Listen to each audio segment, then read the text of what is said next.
Como todos sabem, estão acompanhando as nossas manhãs de domingo, que começamos desde as primeiras semanas de janeiro, serão dedicadas ao estudo do livro de Apocalipse. Nós estamos estudando de forma expositiva todo este livro e pretendemos, ao longo de 2021, tentar chegar ao final desta carta, deste livro, desta revelação, mas se ainda assim não conseguirmos, no dia D, na hora H, nós vamos concluir esta literatura e certamente seremos abençoados. Hoje vamos começar o capítulo 2.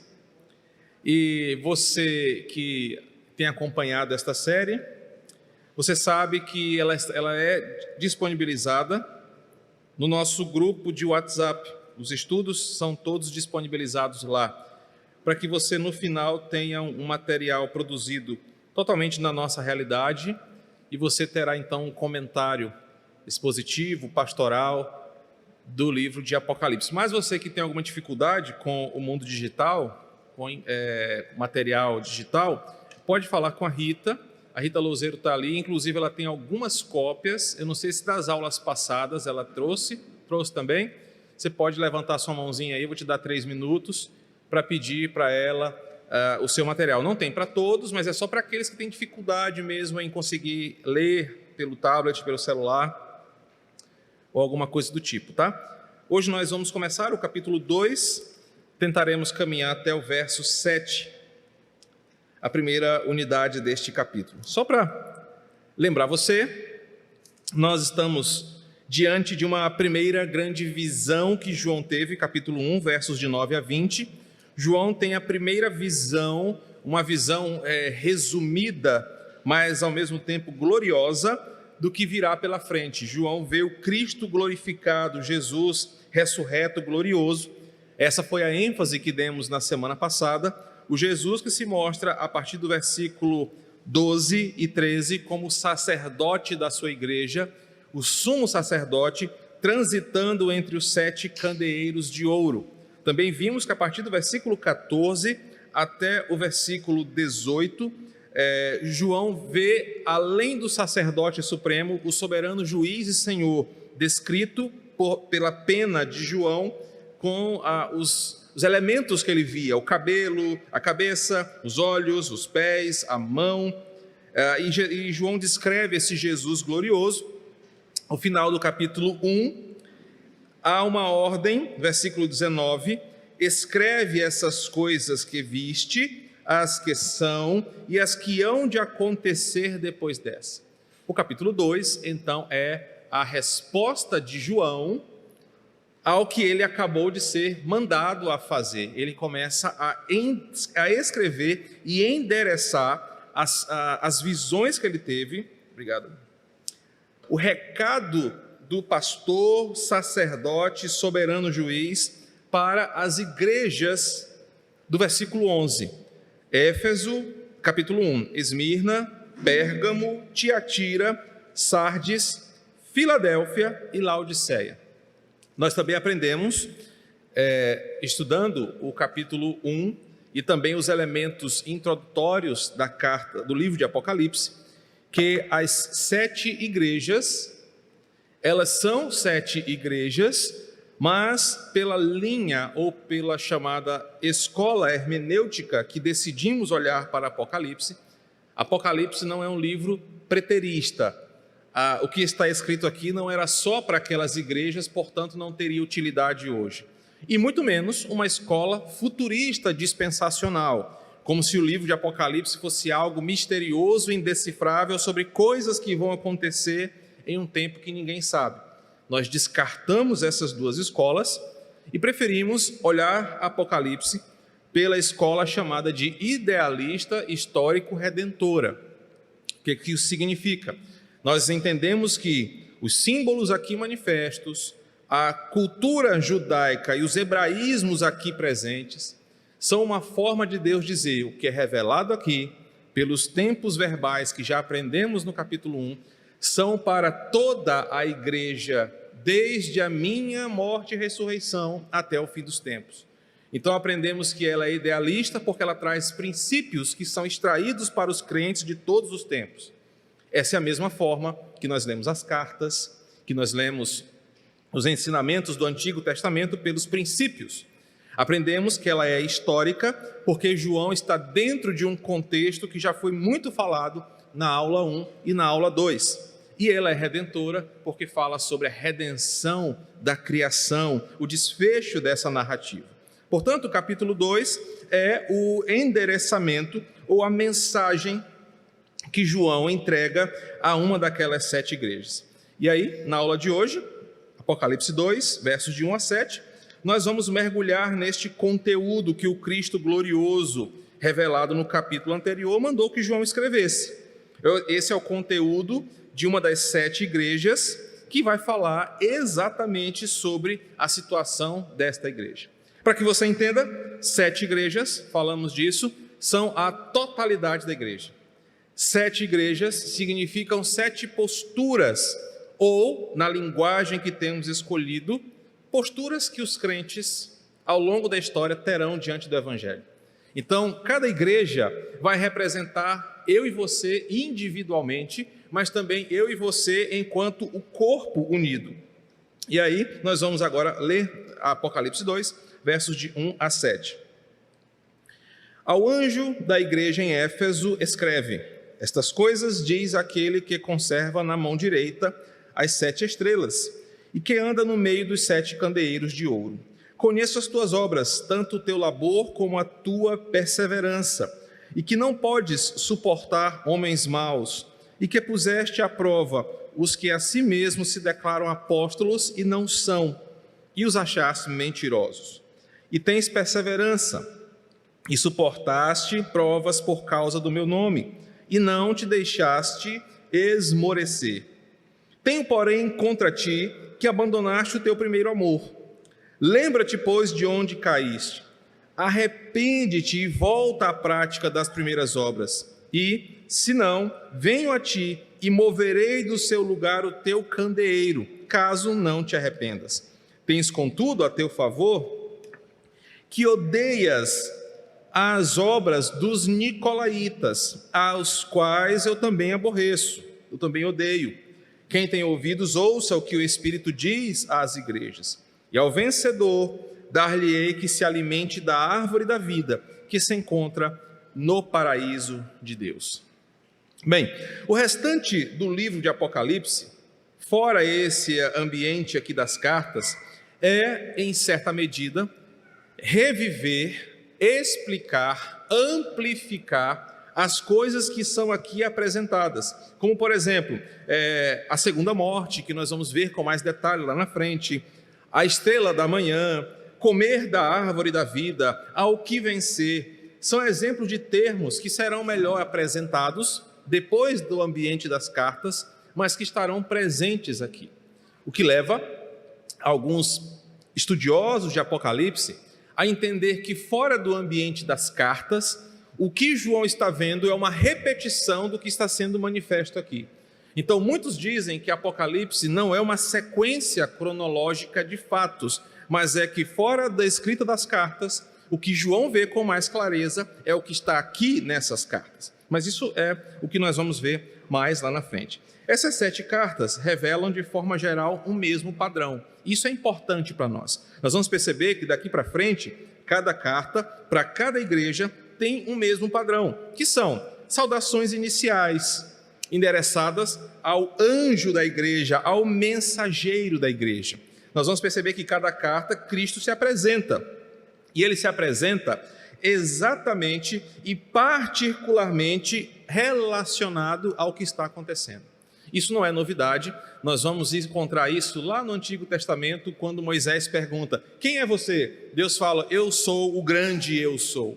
E nas traduções, eu sou o que devo ser, eu sou aquilo que eu posso ser, eu sou aquilo que sou, ou eu sou aquele que é, significando que, de acordo com cada um de nós, e com cada um que é parte do povo do pacto, Deus se manifesta como sendo aquele grande eu sou. Cristo se apresenta dessa forma, falando com seu povo. há a situação e o problema destacado ali na hora, a carta vai dizer qual é o grande problema apresentado, Cristo pronuncia ou uma exortação, ou um incentivo, ou um pouco dos dois, como vemos nesse primeiro momento. Cristo chama as igrejas para que considerem o que ele fala, repensem a sua postura e mude de atitude. E os decretos finais que encerram cada carta. Então, essa ideia que temos aqui é que a carta aos Efésios não é algo só dos Efésios, mas é algo para nós. E nós vamos nos aproximar do texto hoje, na medida em que nós olhamos para essa carta e olhamos para a nossa vida como indivíduos e como igreja.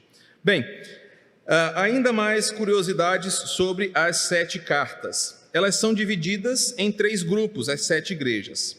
A primeira e a última estão em grave perigo espiritual. Elas são exortadas a arrependerem-se dos seus pecados para evitar um juízo vindouro, e assim vivam uma vida verdadeira de fé. Então a primeira carta e a última terão esse teor. As 3 cartas do meio, elas têm alguns crentes que permanecem fiéis, outros que são impiedosos e por isso são chamados a um alinhamento espiritual. Apenas a segunda carta e a sexta mostram-se firmes, fiéis e crentes. Então, diante desse quadro, nós podemos perceber que as 7 cartas mostram a sua vida, a minha vida, que ora estamos bem com o Senhor, firmes, fiéis, esperançosos, bíblicos, mas que em outro momento estamos com a nossa fé lá embaixo, estamos namorando com as coisas do mundo, estamos desanimados com a vida com Deus, ora estamos sob forte perseguição ideológica, forte perseguição familiar e pensamos em desistir, ora estamos sendo nós aqueles que oprimem as pessoas ao nosso redor. Então as 7 cartas desenham a nossa vida como um todo. As 7 cartas desenham como nós somos no dia após dia. A primeira carta, essa carta aos Efésios, a carta de Éfeso, nos mostra essa primeira realidade.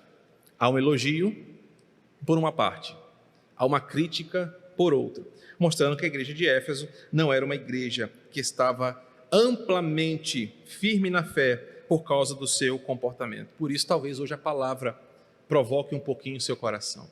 Talvez você se glorie de algumas coisas na sua vida, como, por exemplo, a sua ortodoxia. Não, eu sou reformado, eu conheço todos os pontos das doutrinas da graça, eu sou, de fato, um crente bíblico. Mas outros aspectos da sua vida, Jesus pode estar dizendo, tenho, porém, contra ti. Essa aproximação dos Efésios hoje nos vai fazer pensar sobre a nossa vida diária. Qual área da nossa vida talvez esteja descoberta da sã doutrina? Ou às vezes como nós valorizamos apenas alguns aspectos da nossa vida, deixando outros à mercê dos ataques do inimigo. O versículo 1 começa dizendo que a carta foi endereçada ao anjo da igreja. Embora alguns, principalmente alguns teólogos pentecostais do início do século 20 para cá, defendam essa ideia de que anjos aqui são, de fato, seres celestiais responsáveis por cada igreja estabelecida, os reformadores que comentam o livro de Apocalipse entendem que a expressão ágelos ou ângelos, escrita do grego, traduzida como mensageiro e para o latim e português como a palavra anjo, nada mais, nada menos significa do que mensageiros, com a própria intenção original, e representa aqueles que ministram a palavra de Deus, a presença de Deus, a instrução do Senhor para o seu povo. Como nós olhamos no capítulo 1, o anjo da igreja não é um anjo da guarda da igreja ou do crente, mas o que João diz é aqueles que, na mesma postura de Hebreus capítulo 1, verso 14, que são mensageiros a serviço do povo para levar a mensagem do Senhor ao seu povo, esses são os responsáveis por trazer com clareza o que Deus quer para a sua igreja. O que João está dizendo aqui é que pastores são ministros humanos a serviço da igreja, na mesma forma que os anjos são seres espirituais, Hebreus capítulo 1, a serviço da igreja. Por isso, a carta não é endereçada a crentes que não têm voz dentro do corpo, mas é aqueles que são responsáveis por trazer a mensagem. Queridos, isso nos traz um primeiro aspecto, sobre nós que somos liderança. Há uma cobrança bíblica e divina sobre nós.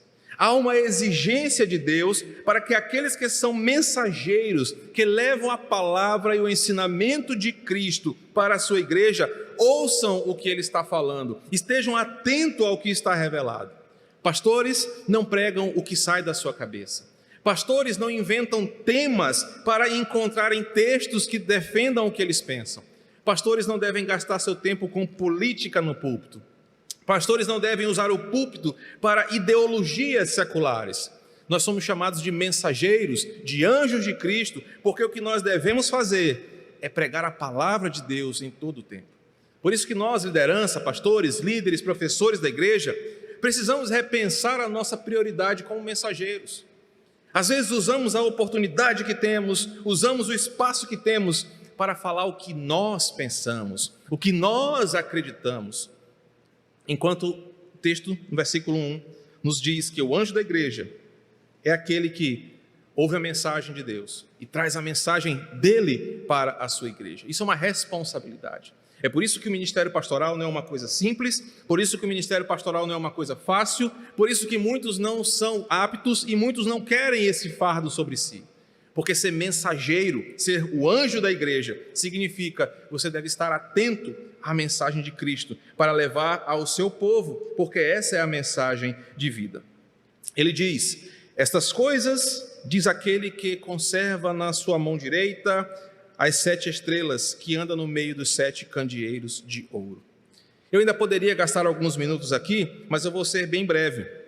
O poder da mensagem não é do mensageiro. O poder da mensagem é quem o mandou falar. Ele apenas entrega, ele apenas declara, ele é um arauto. E o que o anjo da igreja diz não é por causa da sua autoridade. Irmãos, vocês não estão aqui por minha causa. Pastores, as pessoas não seguem você porque você é alguém. Mas as pessoas seguem você, ouvem você, aprendem de você, enquanto você estiver em seus lábios a mensagem daquele que tem em sua mão direita todo o poder, daquele que tem em seu domínio todas as coisas e que é o sacerdote. Por isso que pensamos em ministério pastoral com muita seriedade. Por isso, irmãos, às vezes eu me acho indigno desse fardo. Nessa semana mesmo lá em casa, conversando com a minha esposa, falei: amor, eu vou renunciar ao ministério pastoral. Porque é um fardo pesado, é difícil seguirmos essa batalha. Porque você tem diante de si o compromisso de uma santa palavra, de um santo Deus, que tem por amor o seu povo, e você fica no meio dessas duas áreas. Você deve ser fiel ao Senhor, deve ser amante da sua palavra e devoto desse poder, ao mesmo tempo que você vê que você não é qualificado para isso. Por isso que eu comecei nosso encontro de hoje falando sobre igrejas e crentes que são o verdadeiro problema do nosso evangelicalismo. Porque nós não amamos o Senhor, nós não amamos a palavra, nós não vivemos a palavra, e às vezes ministérios inteiros são criados em cima de pessoas que acham que o poder vem deles. Mas o versículo 1 diz: ao anjo da igreja fala aquele que conserva na mão direita as 7 estrelas. O poder da mensagem não vem do mensageiro, mas vem de quem ele reporta a sua mensagem. Então, nós observamos que o versículo 1 nos leva a uma responsabilidade. O que o mensageiro vai falar, a igreja deve ouvir. O que o mensageiro vai falar deve ser considerado, porque quem fala não é o Jair Bolsonaro, quem fala não é um secretário municipal, quem fala não é o ministro, quem fala não é alguém do STF, mas quem fala é aquele que é o dono de todas as coisas, o Todo-Poderoso. Por isso a igreja se cala na voz do mensageiro. Irmãos, na mesma proposta, na mesma condição em que... Só botar isso aqui. Em que o mensageiro carrega sobre si o fardo de ser claro e fiel no texto que ele leva, a igreja tem uma responsabilidade. E agora permita-me, amorosamente, exortar cada um de vocês aqui.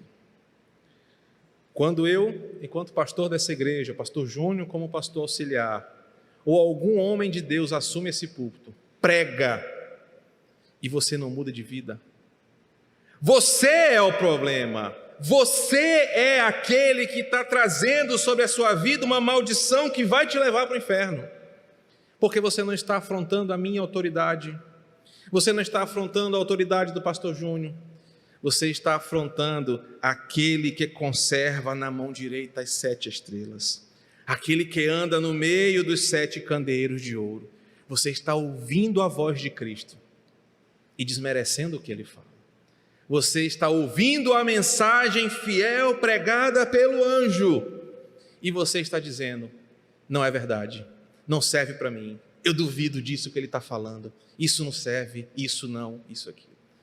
Irmãos, na mesma proporção que há um peso em ser o mensageiro, há um peso em ser igreja.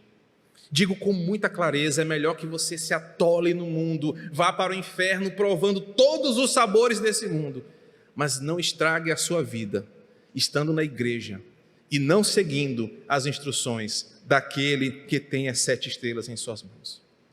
O versículo 1 do capítulo 2, como nós já aprendemos em toda a exposição de Apocalipse, é uma chamada de juízo.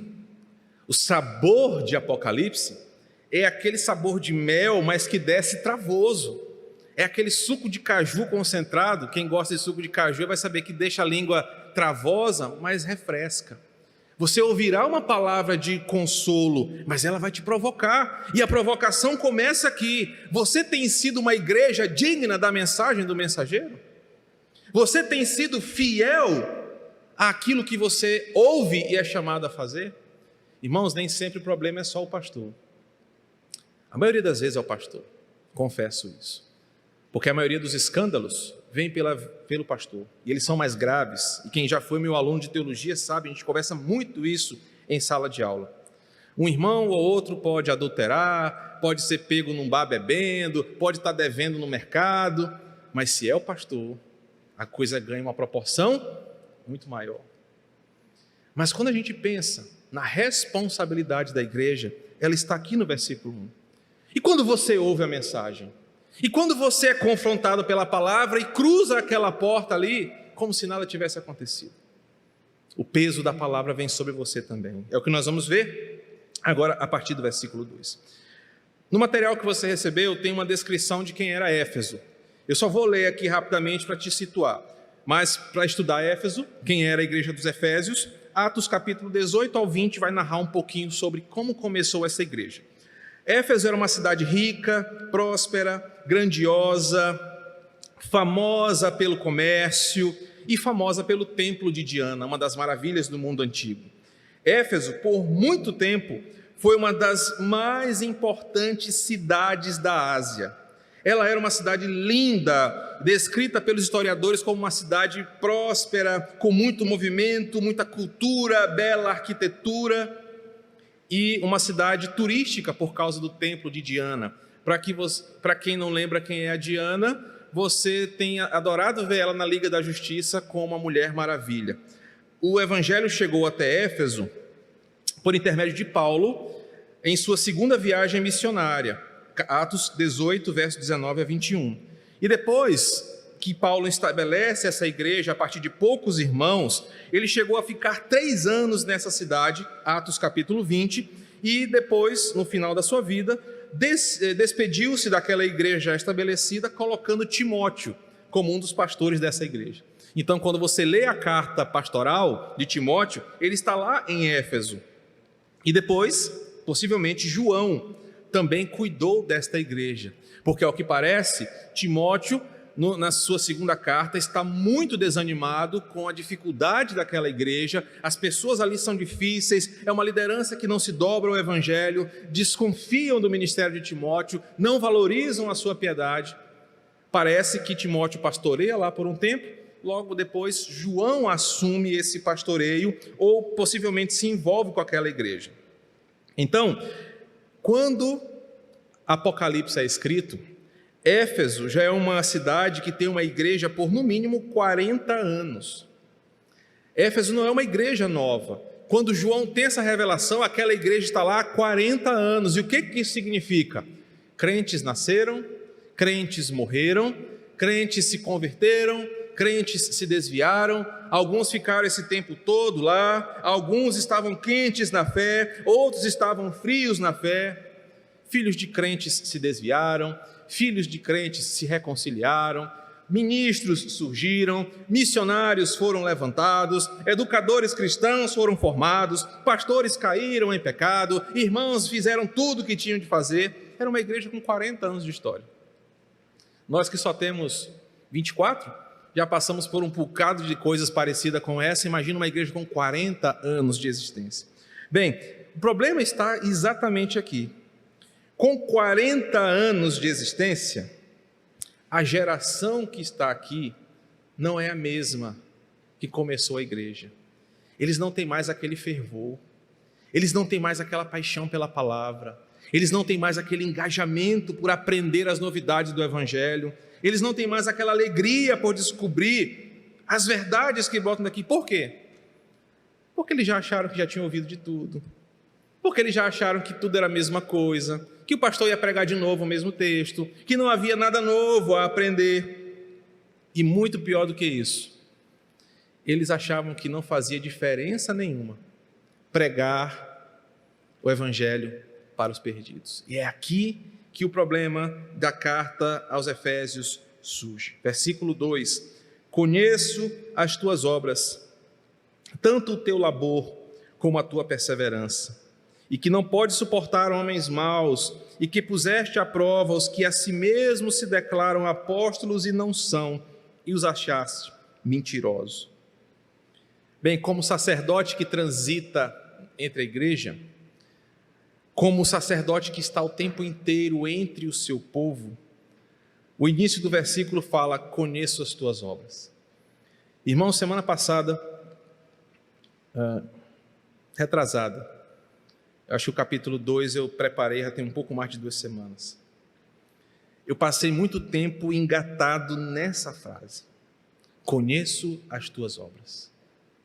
O sacerdote, o Senhor, aquele que no capítulo 1 seus olhos são como fogo, aquele olhar que sonda, queima, julga, ilumina, ele conhece as nossas obras, mostrando que na sua vida, na minha vida, nada fica oculto diante dos seus olhos. Ele sabe de todas as coisas, ele conhece os teus pensamentos, ele conhece os teus atos mais sombrios e mais escusos, ele conhece todos os detalhes do teu ser. Conheço as tuas obras. Irmãos, e essa frase, pequena frase, me fez tremer na base, porque o que Jesus está dizendo, olhando no olho de cada um de nós aqui, é: não adianta você tentar me enganar, não adianta você tentar esconder alguma coisa de mim, não adianta você achar que existem áreas da tua vida que eu não chego, pois eu conheço as tuas obras. Ele sabe de todas as coisas, até mesmo as que eu não fiz ainda, mas que desejo fazer. Ele sabe de todas as coisas, até aquelas que eu não tenho coragem de dizer. E ele diz: eu conheço as tuas obras.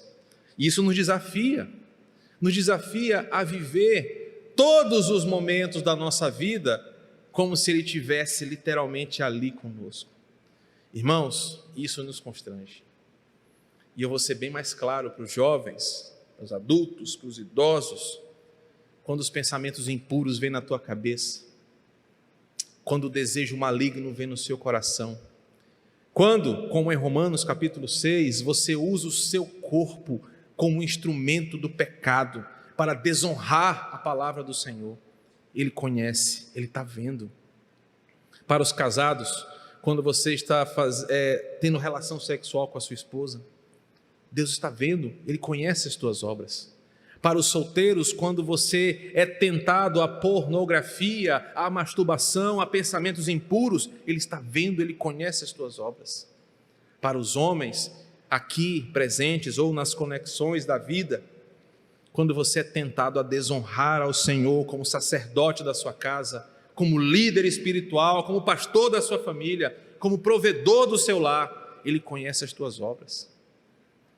Para as mulheres que estão me ouvindo, quando você desonra o seu marido, quando você ofende ao Senhor não sendo piedosa, casta, pura, Ele conhece as tuas obras. Irmãos, isso nos deveria levar a joelhos no chão, porque quando você está pecando contra o Senhor, Ele está lá vendo, e você está zombando de Deus, você está escarnecendo da presença do Senhor que está com você. Isso me leva a pensar, Senhor, quantas vezes eu, maldito e miserável pecador, não te constrangi em tua santidade quando os meus pensamentos ou meu próprio corpo desonraram a tua santidade. Irmão, se você entendesse o que eu estou falando com tanta seriedade que eu quero transmitir, você se arrependeria dos seus pecados, porque Cristo conhece as tuas obras. Você teria vergonha de quem você é, você teria vergonha do que você faz, você cairia de joelhos e, Senhor, me perdoa, porque o Senhor conhece as minhas obras, e eu às vezes engano o pastor, às vezes engano a liderança, engano os meus pais, engano a minha esposa, o meu marido, mas eu não engano o Senhor.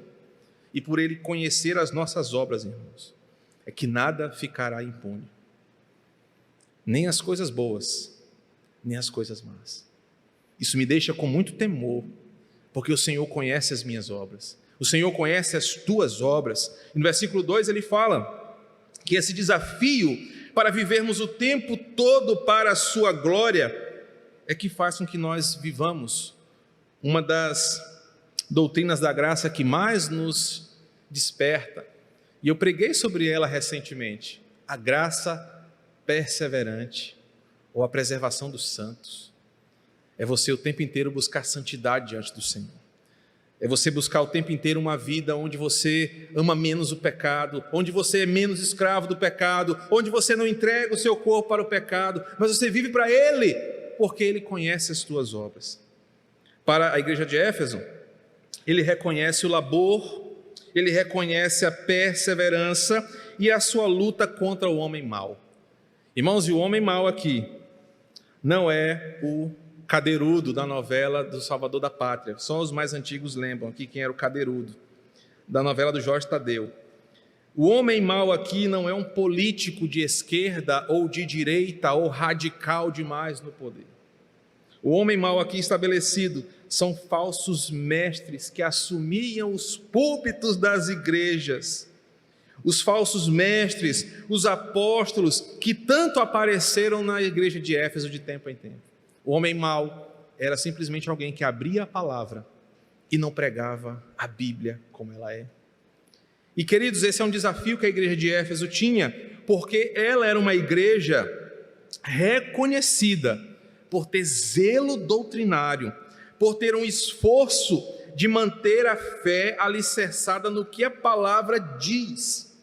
Queridos, e como isso é atual? Como nós hoje somos influenciados por modismos heréticos, a ponto de acharmos que existem apóstolos hoje em dia, a ponto de alguns desses estabelecerem templos grandiosos e se acharem apóstolos de Cristo, e quererem ser tratados como tal. Esses homens são homens maus, esses homens são inimigos do Evangelho, esses homens são instrumentos do diabo que estão estragando a igreja brasileira. Não existe apóstolo hoje em dia, não existe neoapostolado, todos eles são mentirosos, falsos mestres, que estão levando pessoas para o inferno. A igreja de Éfeso era chamada como uma igreja zelosa, que não caía nesses modismos desses falsos líderes, que não comia essa conversa fiada desses homens que tinham visões, desses homens que se sentiam mais ungidos do que os mensageiros, para tirarem proveito daquela igreja. Versículo 2 fala: homens maus, e que puseste à prova os que a si mesmos se declaram apóstolos e não são. Eu lembro alguns anos atrás, pouco mais de 5 anos talvez, eu participei de um debate na rádio sobre a falácia do neoapostolado. E Apocalipse foi o texto que eu usei. Usei Apocalipse 2 e Apocalipse 20, quando eu falei que no céu só tem 12 portas com 12 nomes de apóstolos, mostrando que são só aqueles que Cristo chamou, os outros o diabo chamou. E isso foi uma repercussão para a rádio, quiseram até tirar o programa na época, isso foi uma confusão para a rádio, mas não sou eu que estou dizendo, é a Escritura que está dizendo. Não existem apóstolos. Se um dia eu quiser ser apóstolo junto, já sabe, né? Está comigo, né? Deve ser dois. Não existe o apostolado, são homens maus, são miseráveis pecadores, oportunistas. Éfeso, graças a Deus, não aceitava, não se vendia, não se deixava levar. E isso por quê, irmãos? Porque Éfeso tinha zelo pela palavra. Versículo 3: e tens perseverança e suportaste provas por causa do meu nome, e não te deixaste esmorecer. Todo esse zelo, com certeza, trouxe uma perseguição para os crentes. Ora, pastor, como é que o senhor tem coragem de falar que o apóstolo fulano de tal, que tem canal da televisão, que tem fazenda, que tem isso, aquilo outro, é do diabo? É exatamente o que acontecia com a igreja de Éfeso. Eles não estão na Bíblia. Eles não foram chamados por Cristo, eles não são homens de Deus, e era por causa dessa postura, era por causa dessa fidelidade com a palavra, desse compromisso com o que estava escrito, que Éfeso fora duramente perseguido. E Cristo falou: olha, eu conheço as tuas obras, e eu sei que você defende a palavra, você defende com labor a Escritura, você não se vende a esses movimentos, você não aceita nada menos do que a palavra, e nada além da palavra. Eu estou vendo isso, que você tem perseverança. Irmãos, se eu tivesse me vendido a esses movimentos, eu hoje poderia ser um apóstolo. Eu sei como fazer. Eu poderia estar hoje, tem alguém aqui na igreja que brinca comigo, acho que é o Davi que fala, eu poderia estar bem melhor hoje, poderia estar com uma casa melhor, mais dinheiro na conta, ter viajado para Israel várias vezes, ter me tornado candidato a deputado, a vereador, a prefeito, a governador, poderia ser tudo isso. É um caminho muito glorioso, é um caminho muito bonito, mas o louvor que vem da igreja de Éfeso é o seguinte: você permaneceu fiel ao que a palavra diz. Você não se vendeu a essas falsas doutrinas, a essas ideias do diabo. Você não esmureceu diante dessas investidas. Queridos irmãos, a igreja do Quatraque poderia ser uma igreja muito mais bonita, mais cheia de gente. Imagina uma igreja bonita, toda de verde, com uma pomba bonita assim desenhada na frente, uma igreja grandiosa, poderosa. O apóstolo chegou. Mas irmãos, Éfeso mostra quem nós somos. Uma igreja pequena, simples, mas que persevera na palavra. Mas uma igreja que não foge da palavra e que às vezes é criticada pela palavra e que às vezes é criticada pelo zelo da palavra. Quantas vezes na própria denominação que nós fazemos parte? Não, na igreja do Quatraque não tem espaço para isso, não se faz mais aquilo, não tem, a liturgia é só Bíblia, Bíblia, Bíblia, o pastor só prega Bíblia, Bíblia. Éfeso era ovacionada pelo Senhor, porque ela amava o Evangelho, e não se vendia para essas coisas que comem o cérebro desses homens que não amam a palavra. Quantos homens de Deus eram homens de Deus no passado, mas desejando as coisas desse mundo? 1 Timóteo capítulo 6, amando mais o dinheiro do que ao Senhor, venderam as suas almas. Igrejas inteiras que saíram da vontade do Senhor. Éfesos são aqueles que zelam pela palavra, que não fogem dela, que trazem a verdade, mesmo que a verdade traga problemas, mesmo que a verdade traga críticas, mesmo que a verdade faça inimigos lá fora.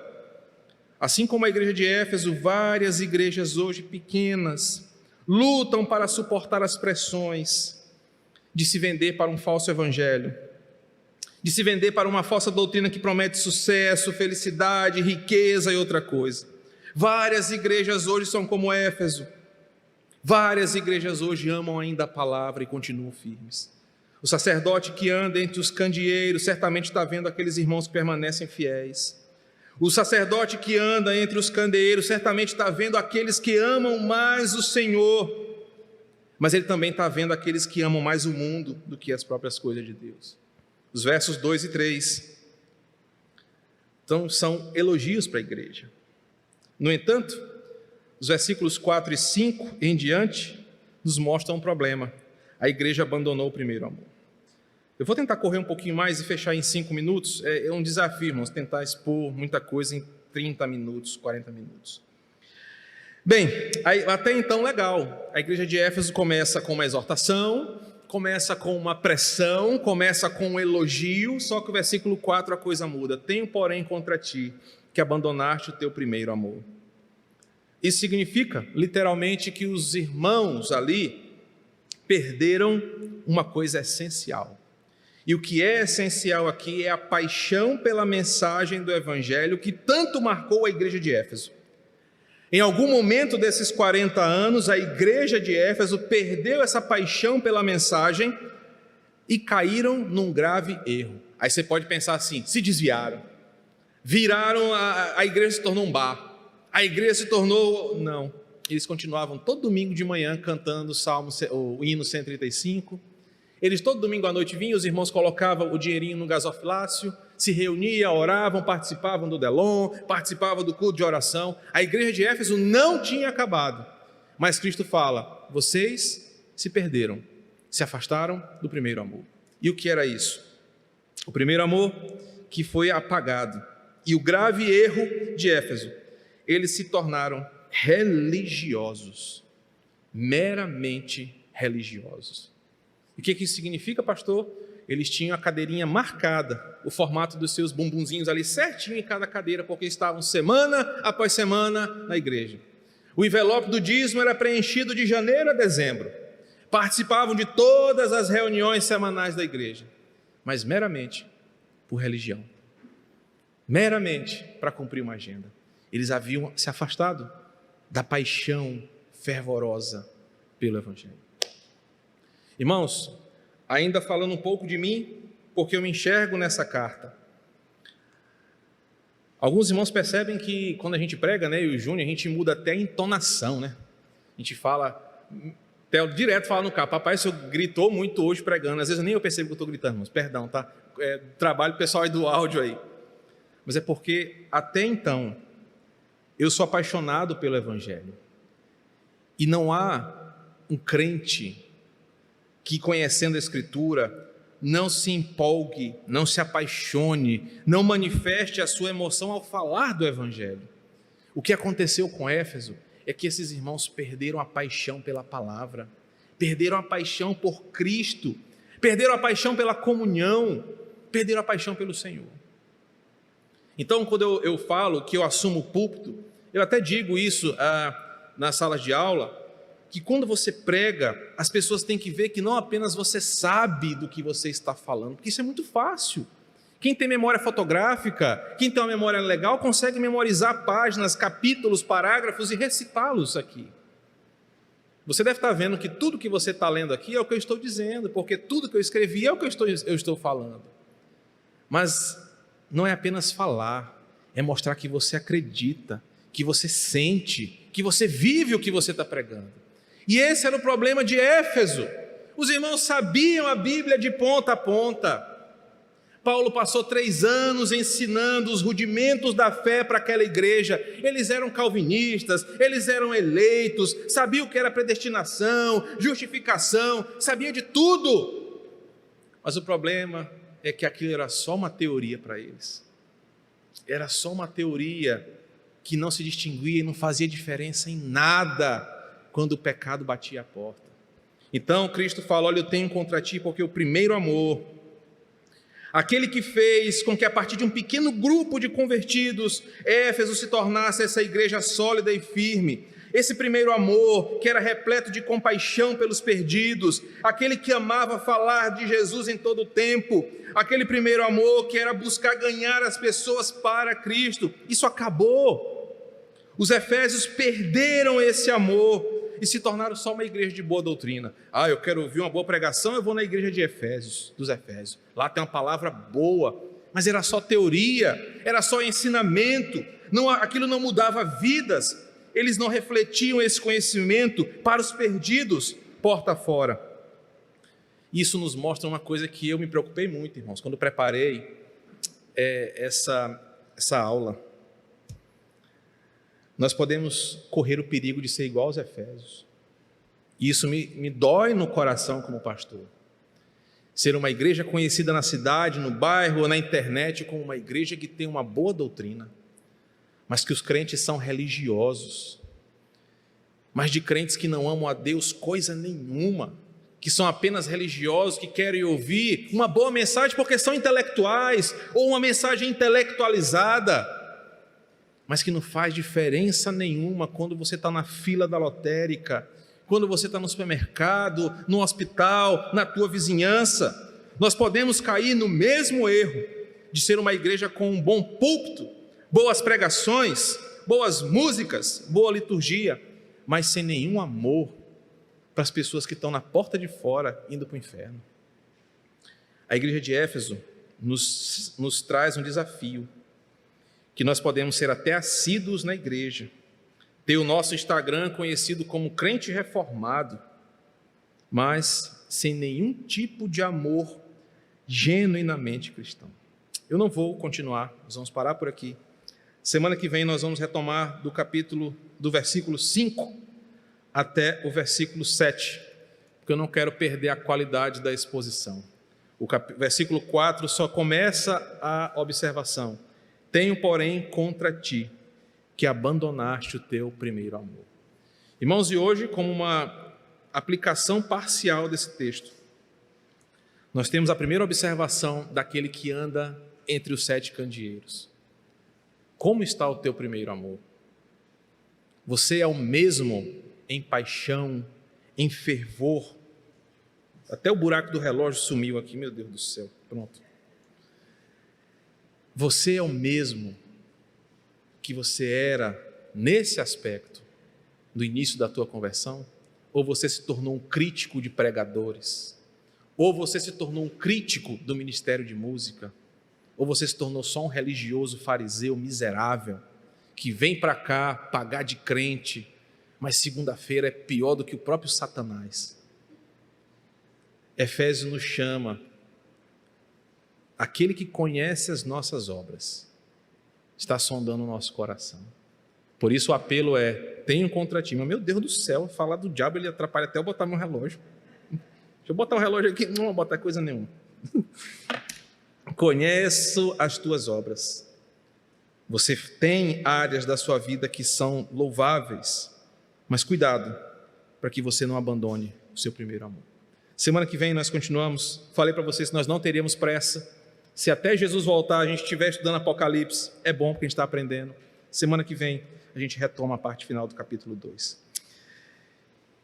Querido Deus, obrigado pela exposição da Tua Palavra, que nos confronta, que nos provoca, nos inquieta, mas nos aponta o caminho para o arrependimento, para a conversão.